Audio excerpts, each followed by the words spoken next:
Eu estou em mais uma noite da N Produções e quem está ao meu lado é Gustavo Cerbasi. Boa noite, Gustavo. Boa noite, é um prazer estar com vocês aqui, com os telespectadores do programa. Me diz uma coisa, como está a sua expectativa para a palestra de hoje à noite? A expectativa é boa, porque o ambiente é muito interessante, muito bem montado, a tecnologia que temos à disposição é fantástica, isso facilita muito a vida de qualquer palestrante. E as experiências anteriores aqui em Brasília foram excepcionais, melhor impossível. Então é um público muito interessado, um público que vem questionando, que vem para justamente participar de forma atenta. Eu sei que depois no coffee break, sessão de autógrafo, sempre tem aquela sessão de perguntas que tende a demorar bastante. Essa é uma qualidade muito interessante aqui de Brasília, que eu espero que se repita essa noite. Eu acho que pelo bom público teremos uma noite muito interessante. E a pergunta que não quer calar, como ter mais dinheiro? Como ter mais dinheiro? É interessante que nos trabalhos anteriores que eu fiz, nos livros anteriores, eu sempre procurei abordar a ideia de como multiplicar dinheiro para as pessoas que já têm alguma renda, não importa quanto, técnicas para construir e multiplicar riquezas a partir de bons investimentos.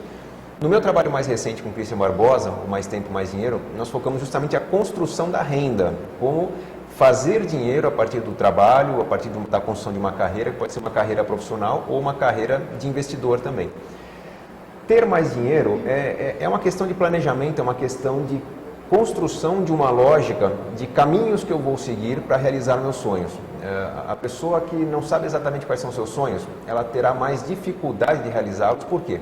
Quem tem planejamento sabe o que é preciso fazer e sabe aonde deve chegar.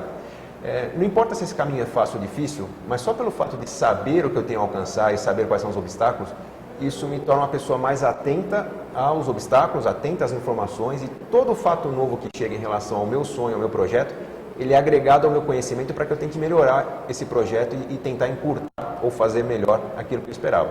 Então, planejamento é um primeiro passo. Investimento com qualidade é um segundo passo.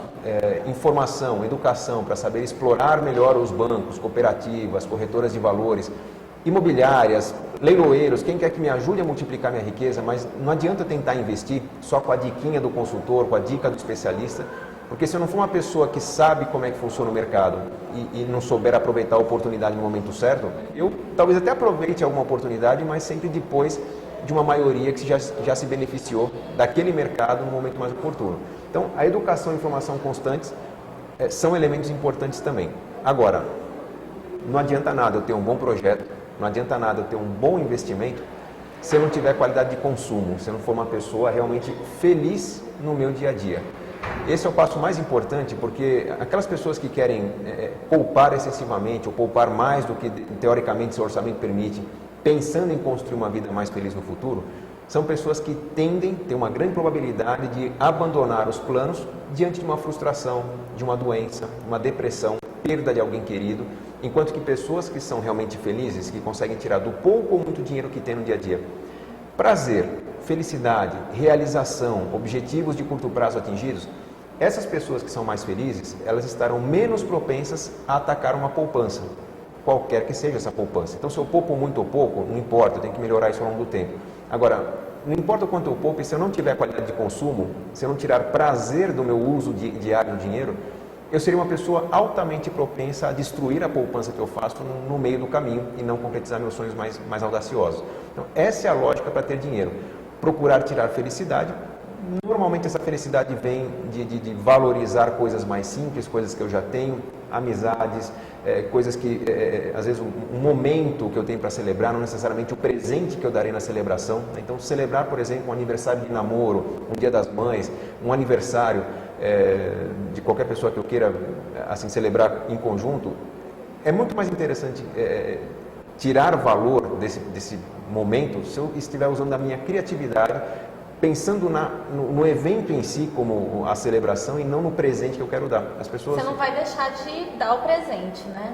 É que tá, o presente ele pode, deve ser dado, mas muitas vezes eu posso substituir o presente por uma atitude, por ir a um lugar especial, por exemplo. Verdade. Eu posso ser piegas ou não, fazer uma poesia, uma música, plantar flores ao invés de comprar flores. Então existem uma série de alternativas criativas para presentear, para celebrar, para me realizar, que quanto mais tempo eu dedicar à criação desses momentos, menos dinheiro eu precisarei para para, de certa forma, colher algum prazer, alguma felicidade. Isso é um pouco da lógica do mais tempo, mais dinheiro. Pessoas que têm mais tempo terão mais criatividade. Com mais criatividade, poderão usar menos dinheiro para realizar seus objetivos e, com isso, vai sobrar dinheiro, com certeza. Verdade. Bom, eu li o seu livro, Casais Inteligentes Enriquecem Juntos, achei fantástico, aconselho a todos a lerem também. E eu gostaria que o senhor explicasse, por exemplo, por que enriquecer é uma questão de escolha. Olha, é uma questão de escolha porque tudo na vida da gente que envolve qualidade de vida, que envolve algum tipo de liberdade, desfrute, vamos falar não só de dinheiro, mas, por exemplo, ter um corpo saudável, ter uma relação amorosa saudável, ter uma agenda saudável, um sono saudável, tudo isso são fatores que eu só vou conquistar se, num certo momento, eu sair do comportamento médio das pessoas, eu me conscientizar daquela necessidade ou daquele objetivo que eu quero atingir e começar a adotar atitudes que não são aquelas que eu já adotava até então. Ou seja, sair da zona de conforto. Não quero iludir as pessoas acreditando que enriquecer é moleza, é fácil, é da noite para o dia, com base no estalar de dedos. Mas enriquecer é um processo relativamente simples para as pessoas que se conscientizam e começam a traçar um passo a passo para eliminar erros e acumular mais acertos em suas vidas. Então, é uma questão de reflexão, de educação, planejamento e, uma vez planejado, disciplina também. Tudo isso a gente conquista a partir de nossa vontade. Ninguém nasce mais propenso a ter disciplina do que o outro. Ninguém nasce mais propenso a ter conhecimento do que o outro. Pessoas que vão se ajustando, se focando nessa necessidade, nesse objetivo, vão conquistar mais facilmente do que outros. Tá. E qual a dica que você dá para quem quer organizar melhor a vida financeira? Bom, a dica, eu acho que é uma dica talvez das mais importantes, muito mais importante do que onde investir ou o que fazer para enriquecer. A dica para construir riqueza é tentar simplificar a vida, mas não nos pequenos gastos. Tentar simplificar os grandes gastos. Eu acho, assim, talvez o equívoco mais berrante no planejamento financeiro das famílias, a ideia de pensar que se eu eliminar um monte de pequenos gastos, eu estarei com o dinheiro sobrando e com isso eu conseguirei poupar. É importante perceber que o que as pessoas consideram como que pode ser economizado, normalmente é algo que tem algum tipo de valor agregado, algum tipo de prazer muito intenso na vida das pessoas. Por exemplo, eu vou tirar o álbum de figurinhas do meu filho. A mulher vai deixar de ir à manicure acreditando que ela mesma pode fazer em casa. O marido vai deixar de frequentar uma academia, um jogo de tênis, uma terça-feira, por exemplo, pensando que se ele criativamente caminhar por aí, ele vai estar enriquecendo mais. Se eu ignorar, por exemplo, se a mulher ignorar que ir à manicure é muito além do que pintar as unhas, né?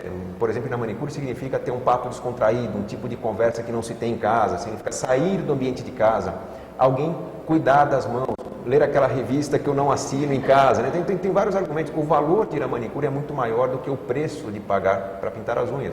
O valor de um happy hour, o valor de um esporte que eu pratico uma vez por semana, vai muito além do simplesmente exercitar o corpo. Então, se eu começo a corroer minha felicidade com esse tipo de economia, eu provavelmente vou conseguir fazer poupança, mas teria uma forte tendência a não dar sustentabilidade a essa poupança, a acabar com essa poupança mais cedo ou mais tarde quando eu ficar doente ou quando eu ficar frustrado. Por outro lado, se para construir poupança eu valorizar aquilo que me faz feliz e tentar simplificar grandes gastos, como por exemplo o padrão do automóvel que eu tenho, o padrão da casa que eu tenho, o padrão do plano de saúde que eu tenho, coisas que com menos dinheiro eu consigo ainda ser bem atendido, mas com menos luxo, com menos excessos, né, que as pessoas muitas vezes buscam, eu percebo que poucas grandes decisões podem viabilizar projetos de vida muito interessantes sem acabar com a felicidade. E o mais interessante, quando se fala, por exemplo, de mudar de uma casa A para uma casa B, porque a casa B custa 20% mais barato, 15%, não importa. É um processo complexo, trabalhoso, envolve ir ao cartório, transferência, vender, imobiliária e tal, mas é um processo muito marcante para a família. Por quê? Porque a família se uniu para, numa mudança muito significativa para todos, tentar preservar o que é importante individualmente para cada um.